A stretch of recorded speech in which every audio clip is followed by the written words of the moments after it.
Hello, hello, beautiful women. Welcome to the live where we're going to be talking about pelvic health and how to prevent pelvic damage. Oh, sorry, I don't know. It just restarted. I'll start again. So, hi, welcome to this live where we're going to be talking about pelvic health and how to prevent pelvic damage while sitting at your desk. This is such an important topic, and not enough people are talking about it. That our pelvic floor for women and for men as well, but for women especially, is such an important part of our body to look after and to make sure that it's strong and healthy and vibrant.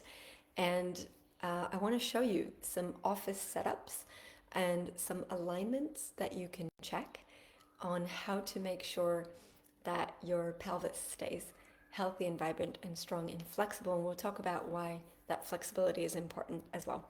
So my name is Efrat Wolfson. I'm a sexual wellness coach, and I work with women and support them on how to have an orgasmic life of passion and to really be connected to the body in a way that makes you feel juicy and alive and vibrant in your life. So let's dive right into it. First of all, if you're here live, say hi or something so I can know that it's working. First of all, why pelvic floor? Why pelvic health? Why should I even care? So let's talk about this. Our pelvic floor is actually so important for so many functions of the body. Most women don't think about the pelvic floor until there's an issue, until there's things like prolapse or urine incontinence, leaks, what we call sneeze pees, when you sneeze and there's a bit of pee coming out, or if you have pelvic pain or pain in penetration, painful sex, or any kind of pain in the genitals. So most women don't start thinking about the pelvic floor until there's something that needs to be addressed. And that's a shame because so many of these issues can be prevented, and also such a large percentage of women will actually experience these issues in their lifetime. So it's so important to know these tools as early as possible.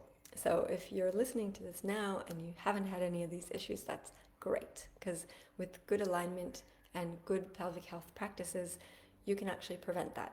Yay. Okay, and if you are already suffering from any of these, then there is a lot that you can do. You don't have to keep living with these symptoms. And I can tell you myself that I managed to heal a pretty bad urine incontinence that I had for years, and a bunch of different pelvic issues and chronic yeast infections and all kinds of things, thanks to some of the practices that I'm going to be teaching you today. All right, so this is the why it's important. Let's start talking a little bit about the how.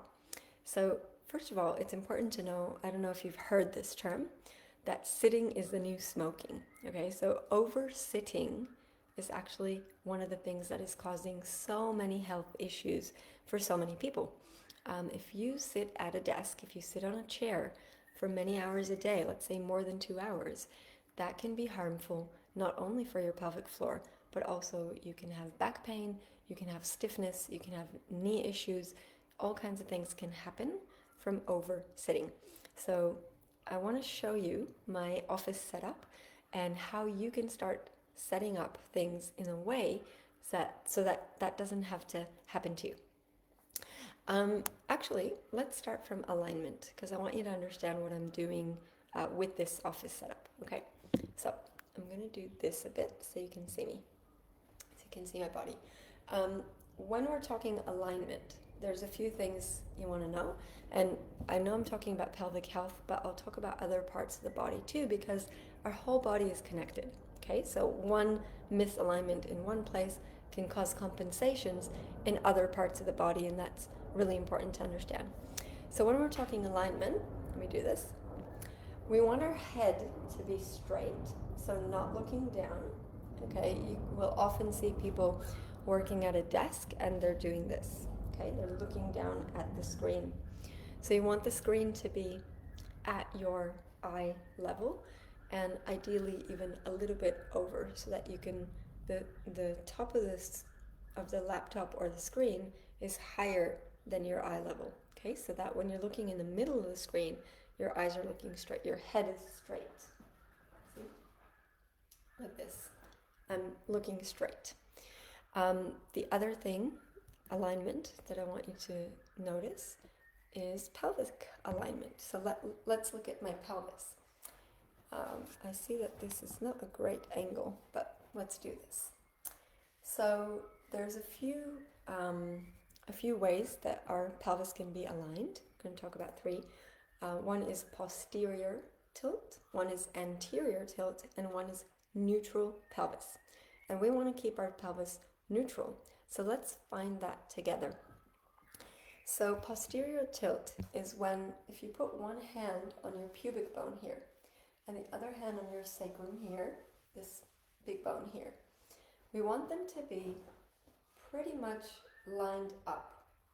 Now, if you tilt your pelvis this way, that's a posterior tilt, then your sacrum will be lower than your pelvis, than your pubic bone.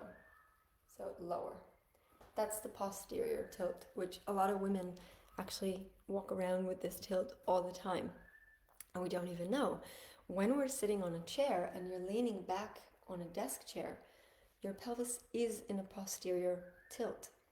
That's not good, okay? Let's look at anterior tilt. So put your hands here again. If you do this now, and the sacrum is higher than the pubic bone, that's an anterior tilt. And so you have this kind of arch here in the back. That's no good either. And a lot of women walk around with that tilt when we're walking, and we're kind of putting our butt out a little bit, you know? We're walking like this. Yeah? No good. High heels can also cause this kind of tilt. So we really want to make sure in our everyday life that our pelvis is neutral. So let's do that together. Let's find neutral together. So put one hand here on the pubic bone, and let's do posterior, anterior, and then neutral. So you're finding neutral in your own body, and this is how we want to be, okay? In our everyday life, as much as possible, being in neutral spine. Like sometimes you're going to need help with this with a physio, etc. Because for some women, we've been in that tilt position, either posterior or anterior, for so long that we're going to need some correctives or support in actually changing those patterns. Okay, but first, awareness is key. So first, just being aware that you're tilting and being aware of your pelvis position as you're sitting, walking, standing, etc., is going to make a huge difference for you. I want to show you what that looks like in a chair. So when I'm sitting on a chair, I'm going to sit here so you can see. Oh, no, this is too high, sorry. This is very hard to show all these different positions. But I'm going to do it. Okay, so when I'm sitting in a chair, you might notice that my pelvis is tucked under. So this is that posterior tilt if I'm leaning back. And most office chairs, we do lean back in them, right? So if you are sitting in a chair, the one thing you can already start doing is sitting on the edge of the chair. So when I'm sitting on the edge, I'm no longer leaning back. And this happens on a couch as well, by the way, leaning back, no good. So if I'm sitting on the edge of the chair, it kind of forces my pelvis to stay more neutral. So that's one little tweak that you could already start doing. You can also use the ball, the physio ball. So if I'm sitting on a ball, but it's important not to collapse into it. If I'm sitting on the ball, then my pelvis will be more neutral, right? Because I can't lean back on the ball because I'll roll off of it. So I'm sitting and it's a lot more neutral. The problem with the ball is sometimes we start to slouch, kind of slouch into it at some point. But a really important key to this is actually moving around. So not to stay in one position too long. So pelvic alignment is really, really important. I want to show you how that looks like with a stand-up desk. So moving from sitting down all day to standing up all day is also not good. That's often the problem with stand-up desks. Often people will move to a stand-up desk and then they're like, right, I solved the problem. No, if you're standing like mobile, standing and not moving, sorry, not mobile, the opposite of mobile, forgot the word in English, like standing without moving at a desk all day, that is also not going to be really good for your body, especially if you have patterns in your body that you might not be aware of. You might be standing in a posterior or anterior tilt. And this is something that is very unconscious for a lot of women. So what we want to do is have a desk that can go up and down, so that we're not either standing all day or sitting all day, but we're moving between the positions every so often. So let's say every half hour or so, we can move between the positions and not stay for too long in one position. The other thing that you can do, and I'll show you some more sitting positions in a moment, but at the desk as you're standing, if it's comfortable, you can do different stretches. So I'll show you things that I do.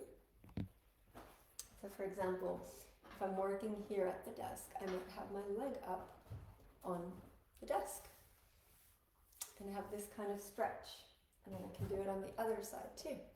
Or I might have a stool here and have a knee on the stool, and just have these different stretches or different things that I'm doing with my legs while I'm working, so I'm not just standing without moving. Stationary, that was the word I was looking for. I'm not just stationary all day, just standing there stiff. Another important alignment thing is I would usually have my laptop here, which currently I'm talking to you on it. So I would be connecting a external mouse and an external keyboard. Why is that important? I want you to look at the alignment of my shoulders. So if I don't have this external, let's say my laptop was sitting here, if I'm doing this,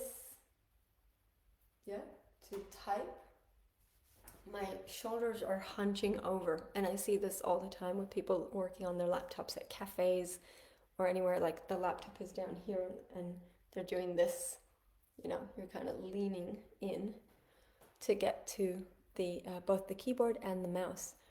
That's not good for the shoulders. So if you ever suffer from stiff shoulders or stiff neck, that could be very easily addressed with an external mouse and an external keyboard. So let's just review, because that was a lot. So we want in alignment, the screen is looking forward. Hey, I'll be here so you can hear me. Looking forward, not down to the screen, eye level. You want the mouse and the keyboard to be just here.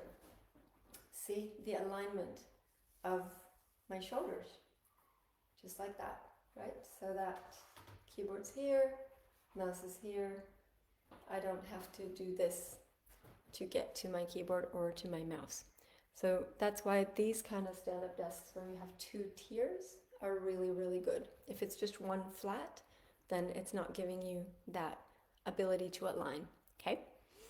The other thing we were talking about is the pelvic alignment, and making sure if you're sitting that you're sitting on the edge of a chair or on a ball and not tilting your pelvis. Now I'm going to take you to the other side of my house to show you a few more things.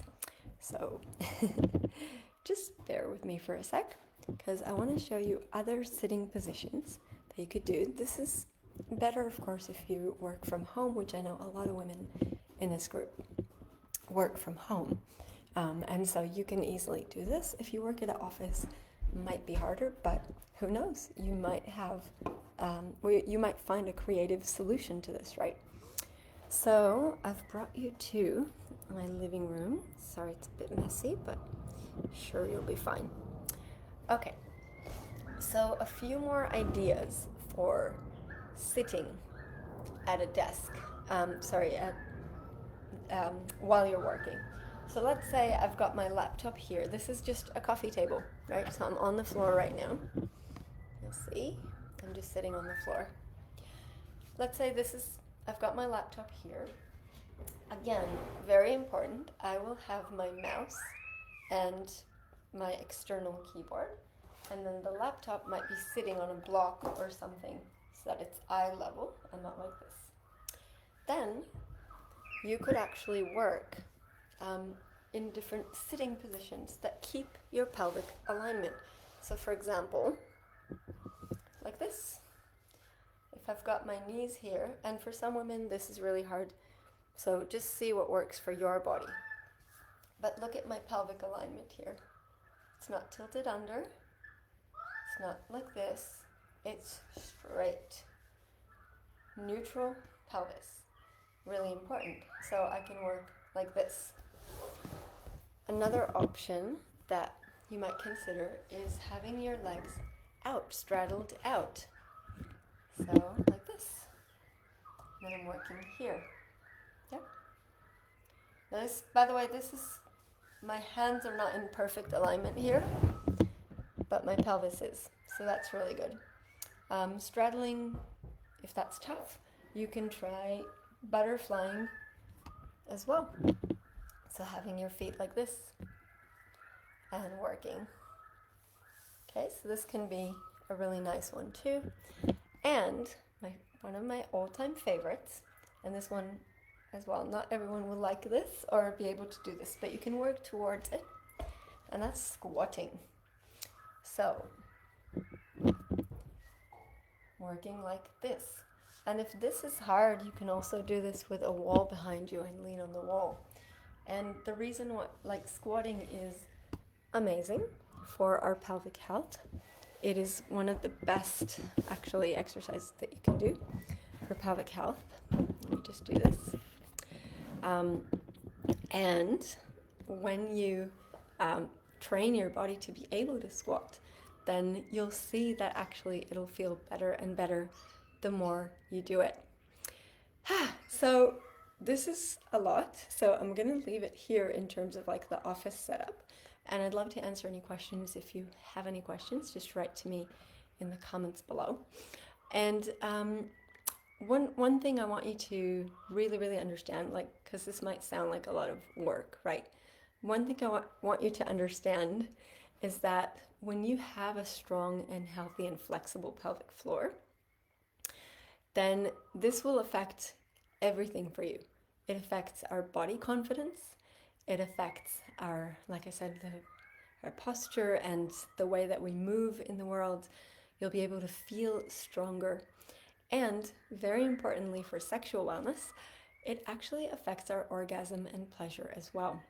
So having a strong and healthy but also flexible pelvic floor is going to support you in orgasm, because we need the strong contraction, the fast contractions that happen when we orgasm.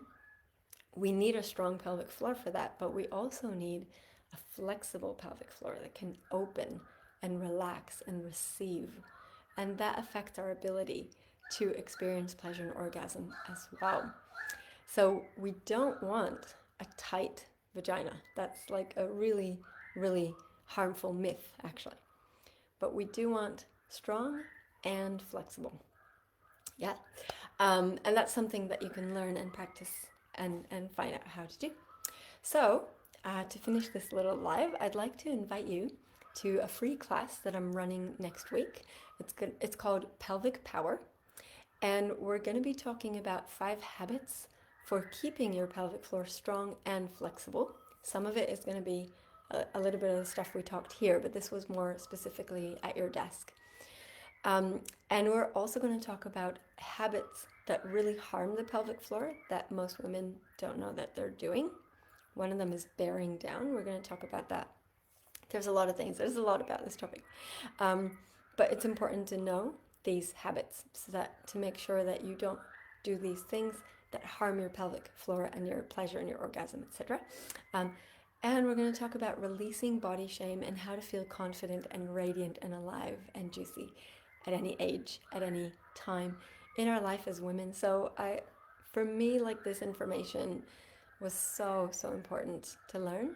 And it changed the way that I experienced my sexuality, my relationships, my boundaries, even my connection to my inner knowing. There's so much in this because our pelvis is like an area of the body that so many women were taught to disconnect from and not talk about, and there's a lot of shame about this. So I'm gonna put a link in the comments for anyone wanting to join the class. Now the class is gonna be on Tuesday. I'm gonna run it twice. So if you're in the US, it'll be your Monday night. The first one is Tuesday at 11 a.m. Sydney time. It's like, I think, 9 p.m. in New York, 6 p.m. in LA on the Monday. Or you can join the evening class in Sydney. It's going to be 7 p.m. And then for the European ladies, that's your morning on a Tuesday. So I'm just going to put this here in the comments. And if you want to join us, I just put the link in the comments. It says it's not working. Anyway, I'll put it later. If you want to join us, come along. It's free. And we're going to dive a lot more deeper into all this incredible world of pelvic health and our pelvic floor, the magic of our pelvic floor as women. Can't wait to see you there. Lots of love. See you soon.